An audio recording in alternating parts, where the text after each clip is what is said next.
Episode की start में जो लिटिल प्रिंस के अंदर होता है हमारा ये क्वेंग है, वो बोलता है एम्परर से तुम अभी भी जिंदा हो। एम्परर है वो बोलते हैं यार तुमने क्या समझा मैं मर जाऊंगा इतनी जल्दी, यार मैं अभी भी जिंदा हूँ, बस तुम्हें थोड़ा सा धोखा दे दिया। यूगो है वो बोलता है अगर तुम्हें फंसाना था तो प्रोजेक्शन एकदम काफी नहीं थी, तो मुझे एकदम ठोस सबूत लाना था, तो मैंने एम्परर को ये वो खड़ा कर दिया, जिंदा कर दिया, अब देखो तुम्हें क्या करना है। वहाँ पे गार्ड होता है, वो उन्हें देख के बहुत ज्यादा घबरा जाता है। वो एम्परर से बोलता है एम्परर है वो मुझे माफ करना, मैं आइंदा ऐसा कभी नहीं करूंगा, प्लीज मुझे छोड़ दो। बोलता है कि सब में है वो मैंने कुछ भी नहीं किया, ये सब प्लान है वो ये फैमिली के यंग मास्टर ये क्यांग का था, मैंने उनके कहने पे ये सब किया, मैं पागल था। अब जो एम्परर होते हैं बोलते ये फैमिली का यंग मास्टर, देखो भैया अब उसने वो मेरे परिवार के ऊपर हाथ उठाने की जरूरत की है, तो देखो भैया मैं उसकी पूरी फैमिली को ये वो खत्म कर दूंगा, उसका कोई भी जिंदा नहीं बचेगा फैमिली में। जो ये क्यांग होता है वो बोलता है क्या तुमने अभी कहा तो मेरी पूरी फैमिली को मार दोगे, क्या तुमने ये थ्रोन अपनी मेहनत से वो हासिल किया, तुमने ये चीटिंग की, और तुम्हें क्या लगता है मैं तुम्हें इतनी इजीली मेरी फैमिली पे हाथ उठाने की इजाजत भी दूंगा। फिर जो होता है वो ईगल स्क्वाड को बोलता है कि नालायन जी यानी एम्परर को है वो मार दो अभी कभी। एम्परर होते हैं वो बोलते हैं कि इस बात की हिम्मत भी मत करना, देखो मैं अभी भी जिंदा हूँ और तुम्हें अभी भी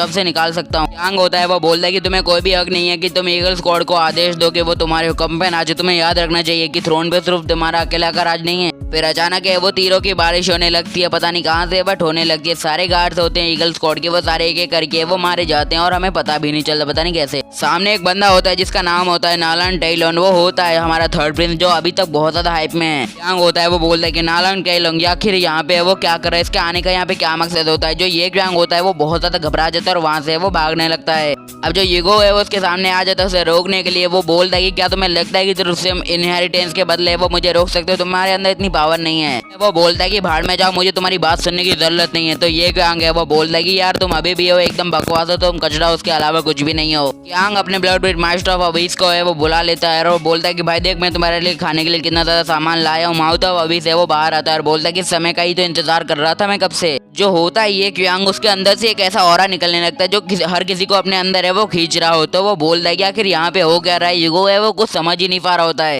जो ये यांग होता है वो बोलता है कि फालतू की मेहनत करना बंद कर दो, अब तुम्हारा कुछ भी नहीं होने वाला। जो मेरी ब्लड स्पिरिट है वो तुम्हारे अंदर की सारी की ऑरा को है वो अपने अंदर खींच लेगी और तुम्हें एकदम बेवकूफ की मौत है, आज मरने वाले हो सही कहूँ तो। अब यूगो है उसके अटैक को एकदम इजीली डॉज कर देता है और उसके पीछे जाके खड़ा हो जाता है। वो बोलता है कि आखिर तुमने ये सब है वो कैसे किया। फिर हमें पता चलता है कि जो यहाँ पे था अभी तक वो होती है यूगो की पपेट। यूगो है वो बोलता है कि यार तुमने अभी तक उसका ऑरा खींच रहे थे, क्या तुम्हें सच में मालूम नहीं पड़ा कि वो मैं नहीं मेरी पपेट है, तुम बहुत ज्यादा बेवकूफ हो यार। यांग को बहुत ज्यादा गुस्सा आ जाता है, वो बोलता है कि आखिर तुम्हारी हिम्मत कैसे मुझे बेवकूफ बनाने की। यूगो बोलता है बनाने की क्या जरूरत, तुम पहले से ही हो। यांग है वो ईगल स्क्वाड के सारे बंदों की सोल है वो खींचने लगता है। यूगो भी उससे लड़ने की एकदम कोशिश करने लगता है। वो बोलता है कि आज तो भैया तुम्हारा टाइम खत्म हो गया, आज तो तुम्हें खत्म ही करके रहूंगा। यूगो भी है वो सनमून सेवर को एंगेज कर लेता है और बोलता है कि भैया अगर तू मुझे खत्म करना चाहता है तो मेरा भी कोई अलग इंटेंशन नहीं है, मैं भी है तुझे खत्म करना चाहता हूँ। फिर यूगो है वो अपनी सनमून सेवर से एक बहुत अच्छा सा अटैक है वो कर देता है। जो यांग की ब्लड स्पिरिट होती है वो सबके की ऑरा को खींच लेती है, बट वो है वो बहुत ज्यादा पीछे वो खिसक जाती है बिकॉज यूगो के अटैक की पावर बहुत ज्यादा हाई थी। फिर भी जो यांग होता है उसके अटैक को ऑब्जर्व कर लेता है और बोलता है कि देख भाई अभी तूने जो मुझ पे अटैक किया वो तो मेरी ब्लड स्पिरिट ने बहुत ज्यादा जल्दी ऑब्जर्व कर लिया, अब तुझे क्या लगता है तुम मुझे कैसे हराएगा, तेरे पास कोई चांस ही नहीं है। यूगो है वो बोलता है कि अभी लाइन में तो 1000 टेंटिकल डेविल भी है वो खड़ा है, तुम यार कैसे भूल सकते हो।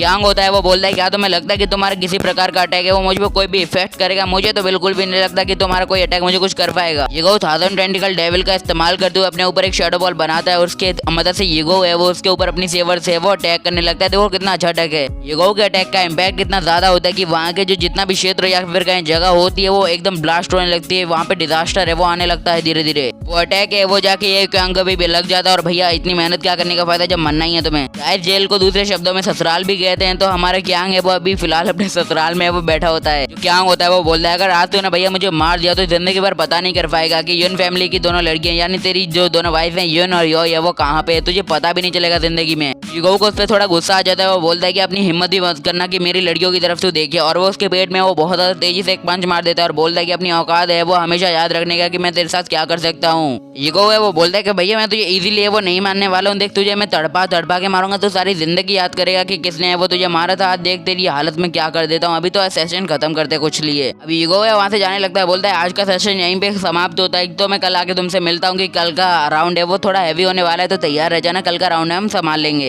उसे दीवार पे कौवा दिखता है और वो बोलता है यूगो से, यूगो क्या तुम्हें सच में लगता है कि तुम जिंदगी में मुझे कभी रोक पाओगे। और आपको पता होगा कि यांग है वो बॉडी ट्रांसफॉर्मेशन टेक्निक आती है। यांग होता है वो अपनी सोल है उस कौवे के अंदर है वो डाल देता है और बोलता है कि यहाँ से चलने निकलने का वक्त है वो आ चुका है। और जो कौवा होता है वो सीधा हमारे युगो के सिर के ऊपर से उड़ के जाता है और उसके ऊपर है वो अजीब अजीब आवाजें करने लगता है। युगो भी वो सीधा चले जा रहा होता है, भैया को क्या पता। इन्हें पूरे राज्य में ढिंडोरा पीट दिया जाता है कि भैया आपके पुराने एम्परर हैं वो लुढ़क लिए हैं, वो कोई चांस नहीं है। और एम्परर को दिखाया जाता है जिनकी डेड बॉडी है उनके बेड पे ही है वो पड़ी होती है। एम्परर की वाइफ होती है वो उनके सामने रो रही होती है और एम्परर की कुछ जो नौकरानियां होती हैं वो भी कुछ रो रही होती हैं, बोलती है भैया हमारे मैजेस्टी तो निकल लिए, अब क्या ही करना है, वो तो गए। फिर हमें दिखाया जाता है हमारे थर्ड प्रिंस को जो एकदम अपनी राजगद्दी को लेने के लिए आगे बढ़ रहा होता है। सारे बंदे हैं वो बोलने लगते हैं कि आज से आप ही हमारे महाराज, जो सब कुछ जो आपके लिए हम लोग है वो काम करेंगे, सदा आपके आज्ञा का पालन करेंगे, ऐसा ही कुछ है वो डायलॉग है वो कहने लगते हैं, क्या ही कहने। युगो और हमारे वू शुआंग भी होते हैं वो मतलब उसके सामने वो झुक गए होते हैं। युगो है वो बोलता है कि हम सदा आपके आज्ञा का पालन करेंगे, ऐसे ही कुछ है वो भी ऐसे डायलॉग भगने लगता है। वो है वो बोलता है कि ये क्यों वो यहाँ से भाग चुका है, ऊपर से एम्परर की डेथ है वो हो चुकी है। और ये देखो थर्ड प्रिंस को, ये तो बड़ी जल्दी में था, इसने तो राजगद्दी पे एक झटके में ले ली, बड़ा ही तेज मानो से। अब क्या करना है इन सब का पता नहीं, यहाँ पे चल क्या रहा है, बट जो भी चल रहा है आगे देखा जाएगा यार।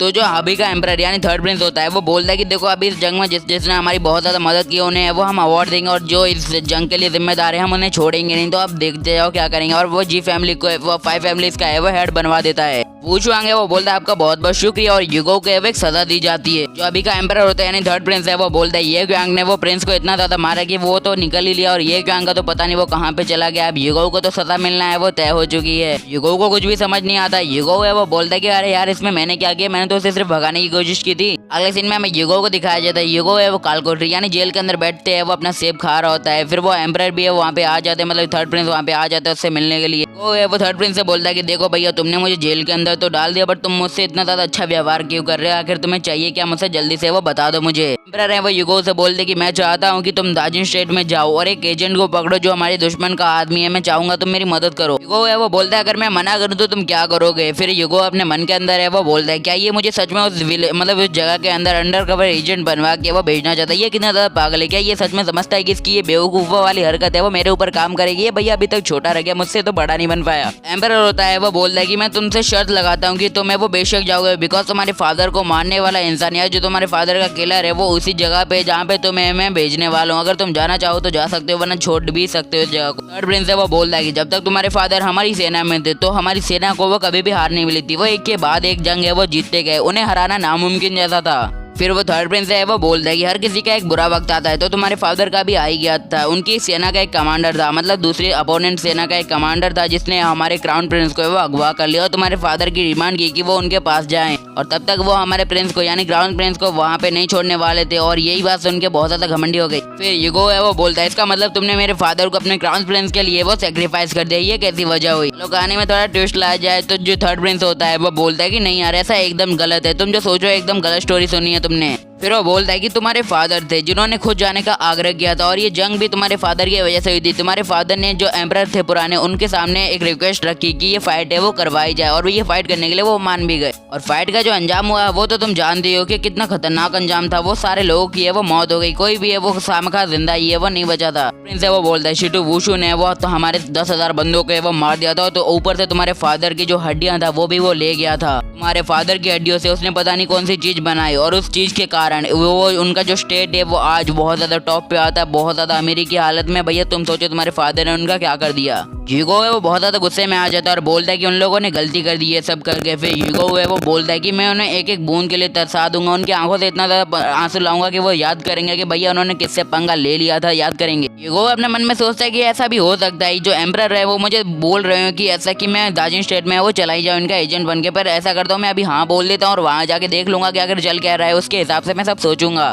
युगो है वो बोलता है अच्छा ठीक है मैं जाने के लिए तैयार हूँ। तो जो एम्परर होते यानी थर्ड प्रिंस है वो बोलते कि देखो तुम्हारी वाइफ यानी जो मैंग है वो यहाँ की प्रिंसेस है, तो आज से वो यहीं पे रहेगी जब तक तुम्हें वो यहाँ पे नहीं आ जाते। ऐसा करो तो मैं उसे बाय कहो और यहाँ से वो चले जाओ, याद रखेगी वो तुम्हें। युगो भी है वो अपने दिल में कड़ी भावनाएं लेके अपने कमरे की तरफ जाने लगता है उसे बाय कहने के लिए। जैसे ही वो दरवाजा खोलता है मैंग आती है और उसके गले से लिपट जाती है। युगो भी एकदम शौक हो जाती है आखिर ये अचानक से क्या होगा। फिर युगो उसकी तरफ देखता है और बोलता है मैंग ऐसा क्या हो गया। वैसे आपको पता ना हो तो मैंग हमारी थर्ड प्रिंस की ही बेटी है। वो बोलती है क्या मेरे फादर ने तुम्हें दार्जिलिंग स्टेट में जाने के लिए कहा। तो युगो बोलता है हाँ कहा और मैंने अग्री भी है वो कर दिया। वो बोलता है कि मुझे मेरे फादर का जो रिवेंज है वो लेना है और मैं लेके रहूंगा। तो वो बोलती है अच्छा ठीक है कोई बात नहीं, मैं भी तुम्हारे साथ है वो चलना चाहती हूँ और मैं चलूंगी भी। ईगो है वो बोलता है कि ऐसा तुम नहीं कर सकती, देखो अभी से तुम प्रिंसेस है वो बन गई और तुम्हें अपने राज्य में रहना होगा और सब कुछ है वो संभालना होगा। अपने फादर के साथ रहो, ऐश करो और मेरा इंतजार करो। अब जो मोमेंट होना होता है वो तो हो ही जाता है। तो मैंग है वो बोलती है कि जहाँ भी जा रहे हो बट तुम मुझे भूलोगे नहीं, और से वो किस कर देती है और वो रोने भी लगती है बिकॉज उसे पता नहीं होता कि आइंदा वो ईगो को मिल भी पाएगी या नहीं। अगला सीन अगली मॉर्निंग का दिखाया जाता है बिकॉज जो कांड होना होता है वो तो हो ही चुका होता है। मैंग को दिखाया जाता है जो नग्न हालत में है वो कमरे में लेटी हुई होती है, यानी सो रही होती है फिलहाल।